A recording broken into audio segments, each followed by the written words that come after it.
Hi guys, Ren again. So on this video, I'm just gonna provide a little bit overview of Go High Level. Ano ang ginagawa nito at yung mga key responsibilities and key features na din na pinoprovide niya for business owners and agency. So, ano nga ba yung Go High Level? So, as stated on our screen here, it's an all-in-one sales marketing platform and a lead generation or lead management tool na din.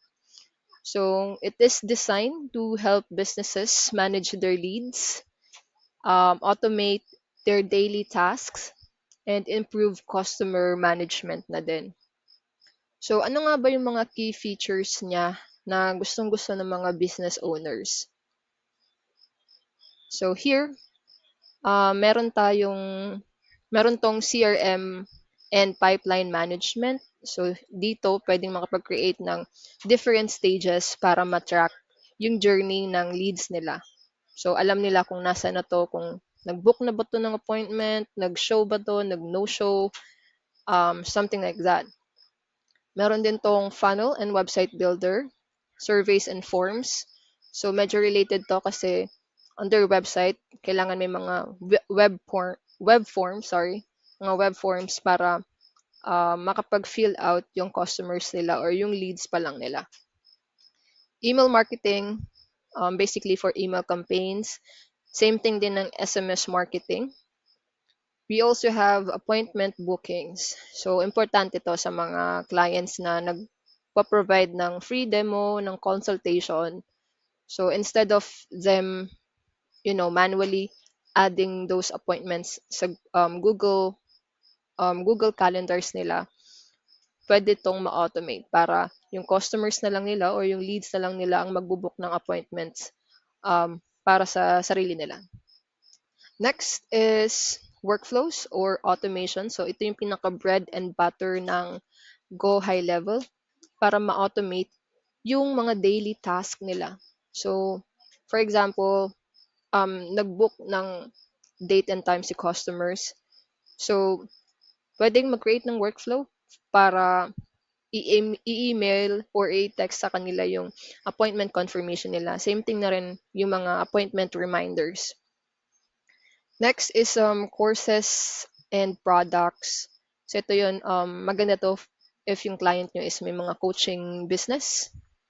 So nagko-coach sila or nagpo-provide sila ng mga tutorials na din.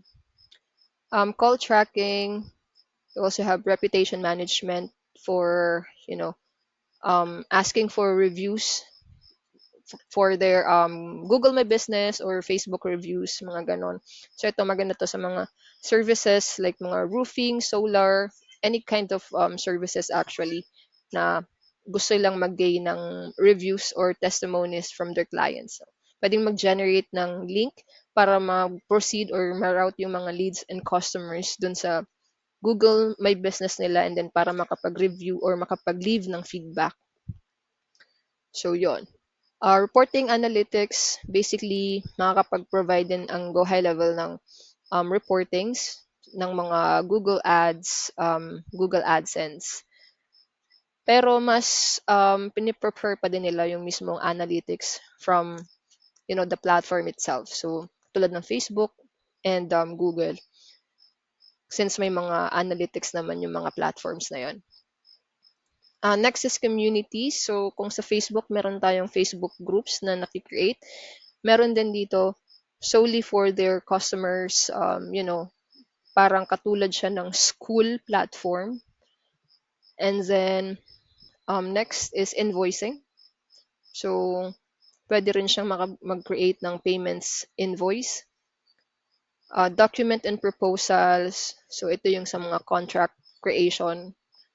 And then, white labeling. So, white labeling, para mas madali siya maintindihan, para lang din siyang rebranding ng mismong Go High Level. So, instead na Go High Level yung name niya, pwedeng palitan yung Go High Level logo to your client's, business logo. So, parang ino-own niya yung Go High Level. So, ito yung white labeling. And this is legal. Kailangan lang nilang mag-subscribe sa highest plan, which is the $497 per month to. And then, last but not the least is the mobile app. So, yung Go High Level is my mobile version na pwede ring ma-white label para maging sariling app na siya ng mga clients na to. So, yun. Eh, so, yun lang ang pinaka main features at reasons why gustong-gusto ng mga business owners itong CRM na to. First is they can do all of their stuff in just one platform.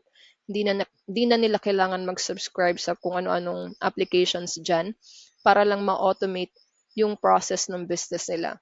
Pino-provide na yon ng Go High Level. So, yun lang guys. On my next video, magpo-provide naman ako ng or i-introduce ko naman sa inyo yung each um, key functions or key features ng Go High Level din. So, please subscribe guys para maraming makapanood na rin and please like this video also. Thank you.